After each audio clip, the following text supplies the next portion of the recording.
upon a topic tonight with you guys that, to me, as a Jew who was born in the former Soviet Union, whose parents are or were refuseniks, but I guess once a refusnik, what was a refusnik? What you guys might be asking, what's a refusnik? For those of you guys in Israel, the term refusnik in Israel is used for people who choose not to go to the army. A refusnik in the Soviet Union was a person who applied to leave the Soviet Union, who came to the government of the Soviet Union and said, "Hi, I would like to go. I would like to leave. I would like to go to either United States or Israel or wherever, to Australia, Europe."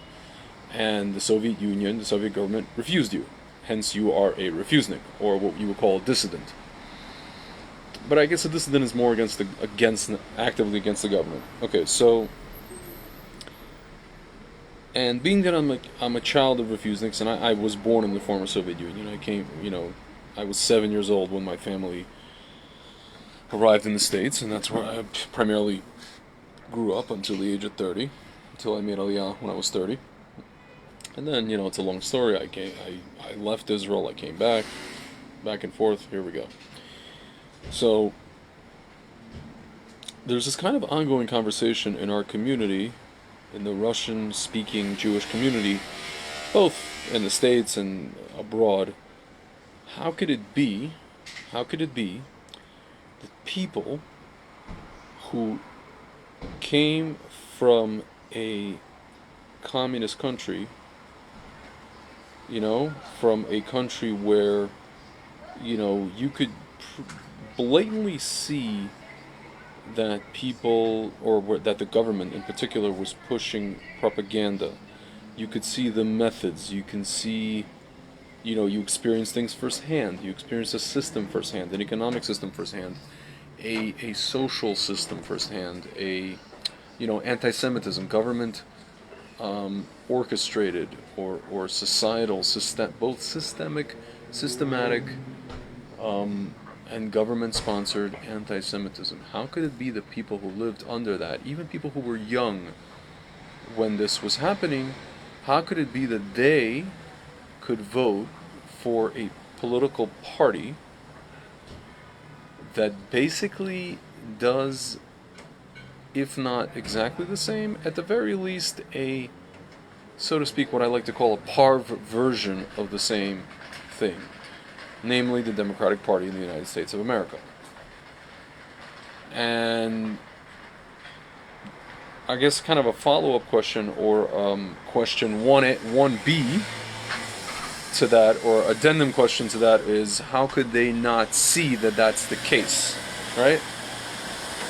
So I'll tell you guys something. My parents have been telling me, or have been screaming from the mountaintops, from the rooftops, to everybody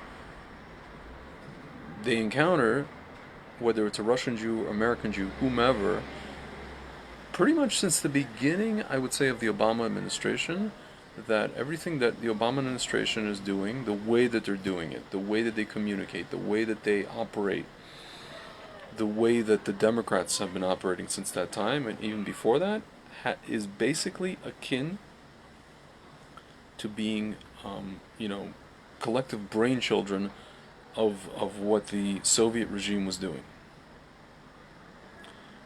And they've been saying this since back then. And people, they weren't the only ones. There was a lot of people who went through what my parents went through, who've been saying the same thing. And it's interesting. There's just what's astounding to me. I mean, it's one thing if they're kids, who basically are indoctrinated in, elementary school and high school and university, don't understand what their parents are telling them. That's one thing. But if a person who grew up in that system, or at least lived in that system, even if they were a kid when they left, doesn't understand what their parents are telling them, then, or doesn't want to acknowledge what their parents are telling them, or denies what their parents are telling them, or just kind of waves it off and thinks that their parents are, archaic, these archaic people who just don't understand, then I really don't know what to say. I really just don't know what to say. You know, my friends, it's interesting. My parents have these friends who, my parents are in their 60s, so they spent the first 33 years of their lives in the Soviet Union. They experienced all this stuff. They saw it up close and personal. They went through, they had KGB people in their face. They had all kinds of stuff, and they can identify these tactics, and they see these tactics both in the Democratic Party. They see it in what the mainstream media is doing, with the exception of maybe like one channel, Fox News. And it's interesting. They have friends who are maybe 10 or 15 or 20 years younger than they are, and they also came from the Soviet Union. But these people actually did not experience that.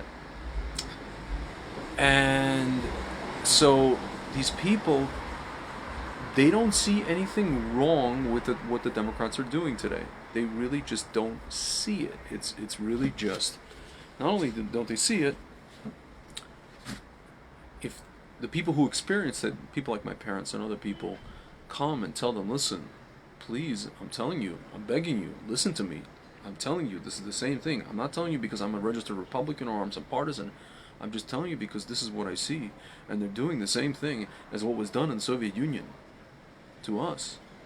Please trust me on this. I'm asking you as a brother, as a friend, as a fellow Jew, as a fellow former Soviet Jew, just take my word for it, man. This is not going to end well.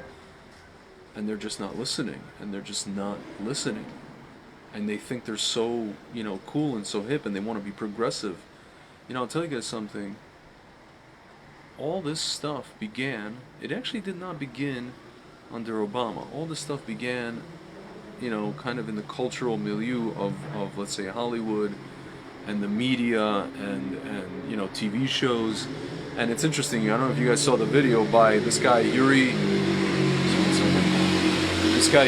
Bezmenov. Actually, ironically, the video was filmed in 1984. He's a former KGB guy, and he says, at some point you can come, the people can be so demoralized, the meaning like the people's perception of what reality and what truth is can be so depleted, like completely obliterated, to the point where 20 years or 25 or 30 years later you can come to them and you show them the truth right to their face. You can prove it to them and they just won't be able to see it.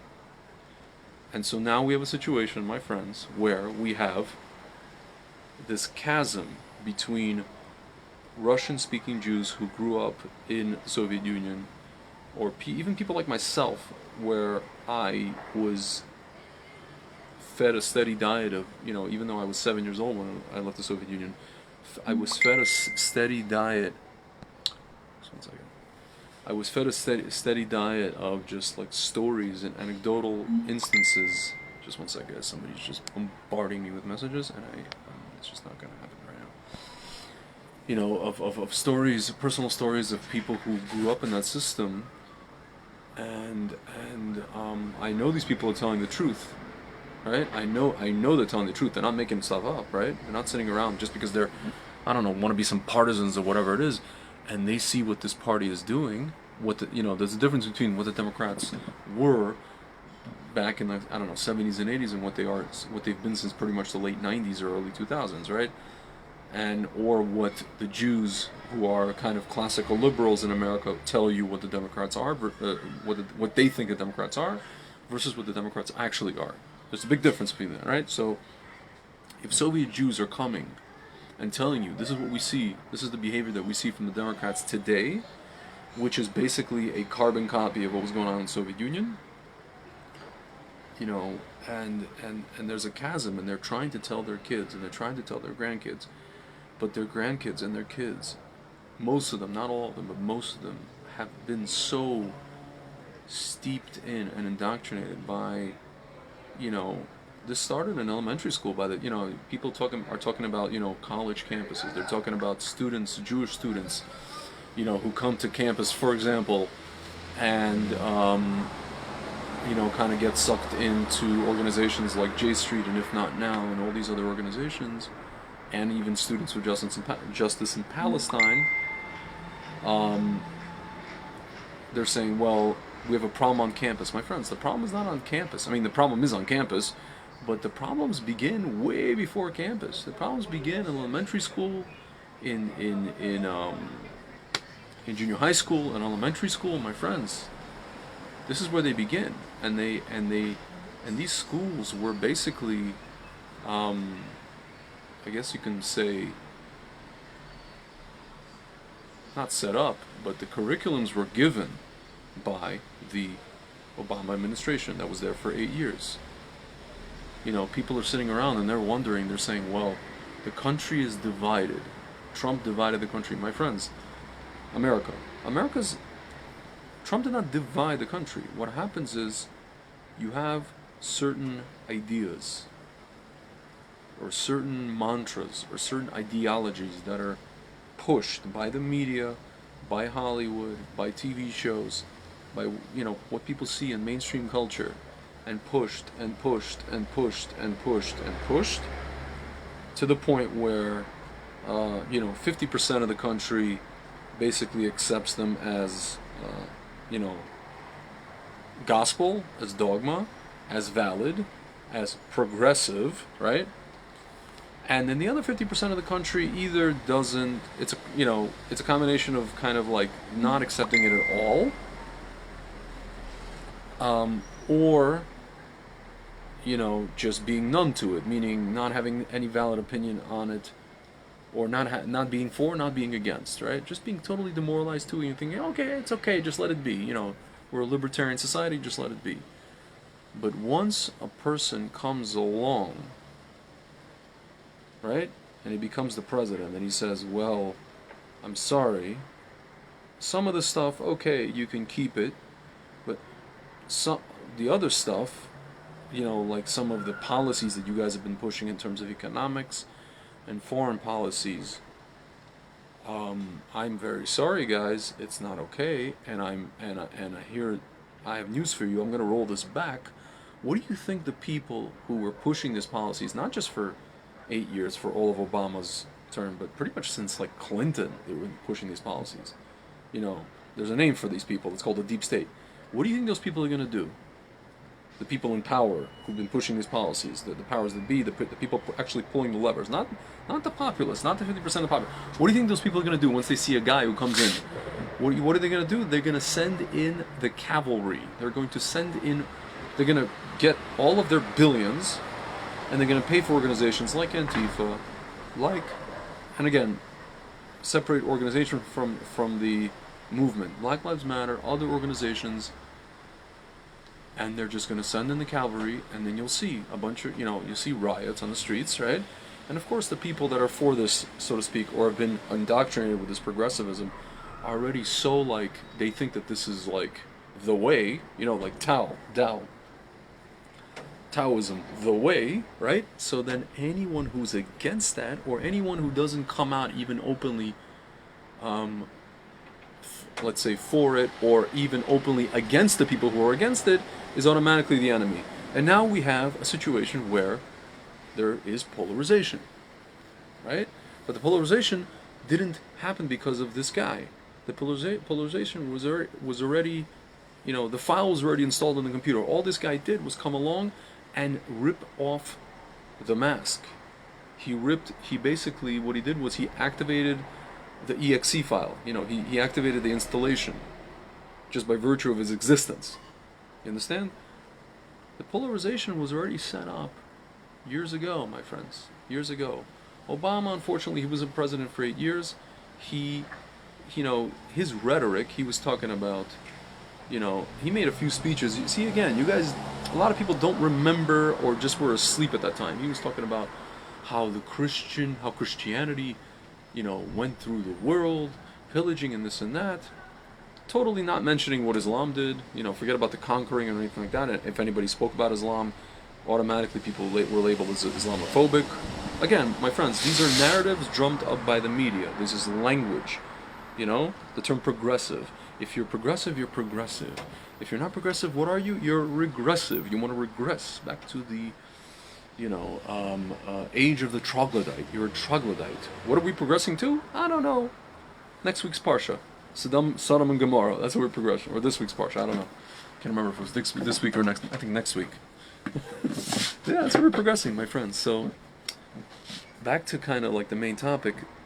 So there is this discussion in the Russian Jewish community, and I'll tell you guys something. It's a very important discussion that no one's hearing. That's why I call this segment a canary in the clean coal mine. Why is it a clean coal mine? Because it's a coal mine that's not emitting any smoke, meaning you cannot see that this conversation is even happening, right? There's a filter in the smokestack, right? But the Russian Jews who experienced all these things, we are the canary in the coal mine, and no one can hear us. And we're having these internal discussions, and we have Russian Jews among us, people, who went to Ivy League schools, people who are like, I guess, people my age who didn't experience the stuff, or maybe their parents were not refuseniks, maybe their parents were refuseniks, didn't tell them anything, didn't pass down any experiences, any anecdotal stories, nothing. They just kind of wanted to forget about it. We know people, my parents have friends who, for example, came to America. Their kids are basically my age, and they decided, much like, I hate to compare this, but much like Holocaust survivors, they went through something really horrible. They decided that it cannot happen again anywhere else, including in America. That's over and done with. We're now here in America, and we're not going to tell our kids what happened. We're not going to tell them about the experiences, our experiences. We're not going to tell them, tell them the warning signs. We're just going to be these progressive, cool Americans, and whatever our kids say is gospel and dogma, and we're going to put our children who went to in this case, Ivy League school, on a pedestal, and whatever their cracked out communist, leftist, just Maoist professors tell them is gospel, is the truth, the absolute truth in stone, and it cannot be refuted. Why? Because it's an Ivy League school. Why? Because we paid our hard-earned money that we made since we came from the Soviet Union. My friends, my parents have friends like these. These are people, and they just chose to block that experience out of their mind.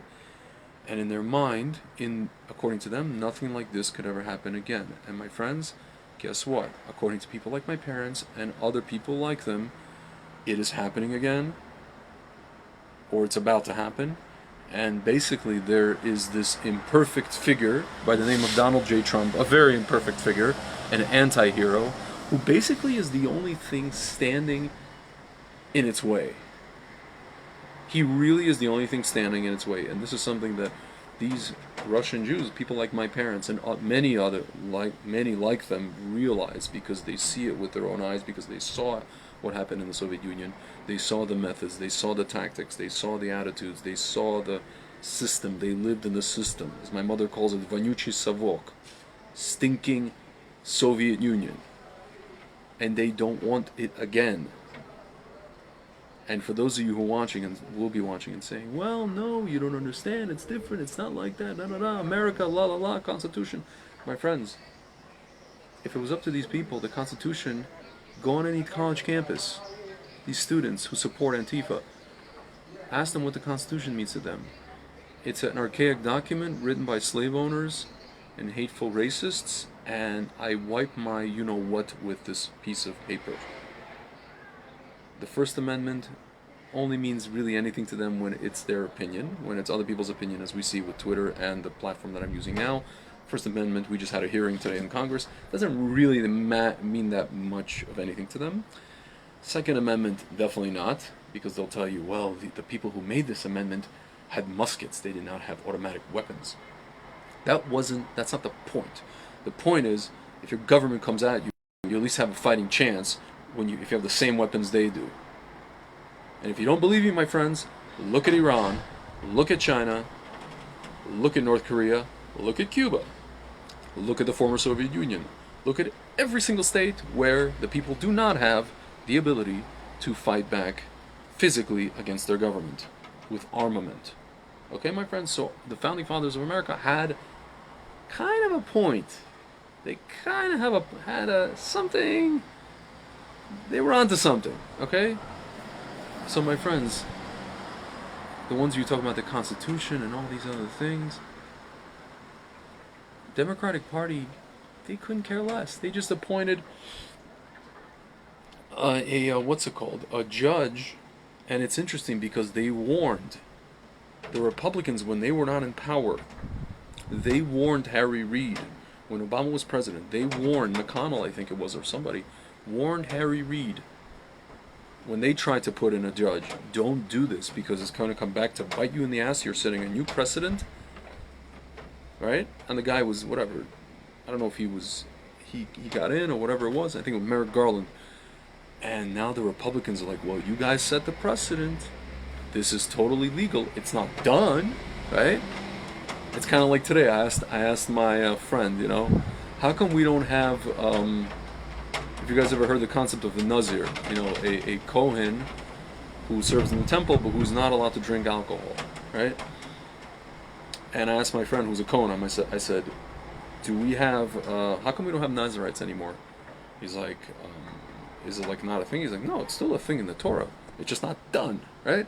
So, appointing a judge before an election, prior to what the Democrats tried to do in the last time they did it, it just wasn't done. And now they set a precedent. The Republicans told them, don't set this precedent because it will come back to bite you in the tuchus. And they did. And it was all legal, my friends. It was all legal. Totally legal. And now these guys are saying, well, you guys are destroying the Constitution. It was totally constitutional. What's the problem? If you don't know the Constitution, it's not our fault. Go read the Constitution. They did everything constitutional. My friends, but to get back to the topic, there is a very important discussion that is being had in the Russian Jewish community. In my opinion, it's the community that holds the key to the whole equation, this whole discussion, this whole dialogue that's not being had, or this whole milieu and this whole zeitgeist. It's the key. These people hold the key. All you have to do is come to them and ask them, and you will know, and you will understand what is going on. You'll understand where this is all headed. And unfortunately, within our community, there's discussions between people who understand that this is just a repeat of the same old story, and people who don't understand, or people who just, they're so progressive, they're too progressive for their own good, or they want to be so cool, they want to be Americanized, they want to be progressive, they want to be cool, they want to be accepted. I don't know what they want to be. I really don't know. They think that their parents are stupid, archaic, not intellectual, not hip, not down with it, racist, whatever it is. Misogynist, I don't know, homophobic. Anyone who disagrees with them, anyone who disagrees with their progressive religion, it's essentially a religion, it's a dogma. Any person who disagrees with what they're saying is what we call, it's like the word we use in Judaism, it's a koifer. There's a certain set of principles, I guess a doctrine, dogma, and if you don't agree with any of these, or one of these principles, then you are a non-believer, just like in Islam. So these guys have principles, progressivism. There's principles. There's an ideology. I don't know if it was written on paper or what. This guy, I forget his name, wrote a book about critical race theory. If you read this book, according to these people, it's all true, right? Even though it's called critical race theory, it's a guy having a theory. He's theorizing. A theory is open to discussion, to debate. Clearly not. So if you disagree with this book and with this theory, you're the enemy. You're not to be spoken to. My friends, this is the Soviet Union. If you disagree with what Lenin says and what Stalin says and what Marx says, the Marx Communist Manifesto, you are the de facto enemy. You are against the proletariat, my friends. Go watch the movie. In Russian it's called Собачье сердце, the heart of a dog. It's available on YouTube. There are subtitles. There's a scene in that movie where there's a doctor. This is, the movie is set in the 20s, 1920, 21, just after the revolution. He lives in a building, and he has an apartment. He's a well-to-do doctor. He has an apartment with a few rooms, and there's a building committee, right, that comes to him, and they say, well, we think that you don't really need all these rooms. What do you need all these rooms for? What do you need 7 rooms for? He's like, not only do I need 7 rooms, I think I'm going to add an 8th one. And he, is such a prominent doctor, and he treats people, and he's the only one that knows how to treat people in a certain way, and for specific ailments, whatever it is. So they kind of, there's a government official who basically tells those people to stand down. But you guys see that, if you watch that scene, you'll see basically this is essentially what was being done in the Soviet Union. People used to come to your house and tell you, you don't need this, we're going to confiscate this now. Why? For the good of the people, for the good of the state. for the good of the building, you know? We run stuff now. And my friends, this is where America is headed. This is where it's headed. This is, what the media is doing. This is what the people who run social media platforms are doing, are participating in. And they're denying it. They don't even see it. Why don't they see it? Because two reasons. One, they didn't grow up in it. They don't understand. They can't identify it. If it's right, even if it's right in front of their face. Second reason is, again, what goes back to what Yuri Bezmenov said. People can be so demoralized over the span of 30 or 40 years, again, from within, that you can show them the truth to their face, like this, and they won't be able to see it. And my friends, again, as a Russian Jew, who was a kid whose family went through this stuff, the scariest part to me is the people in my community. There are people in my community, whether they're older than I am, they're my parents' age, who don't see it or choose not to. People my age, and unfortunately people younger who were already born here, who just don't want to listen to their parents or grandparents. And that's the scariest part. But my friends, if you're watching this, Russian-speaking Jews, American Jews, share this video. Share this video. And honestly, if you guys want to know more, if you really want to know more, I think next time maybe I'll bring my parents on, one of my parents on video, and you guys can hear the stories, first of all, from the horse's mouth, and you can also hear the similarities between what they went through back then and what is happening in America today, and how it's all headed in the same exact direction. Alright guys, so that's my time, and I will talk to you guys soon. Thank you.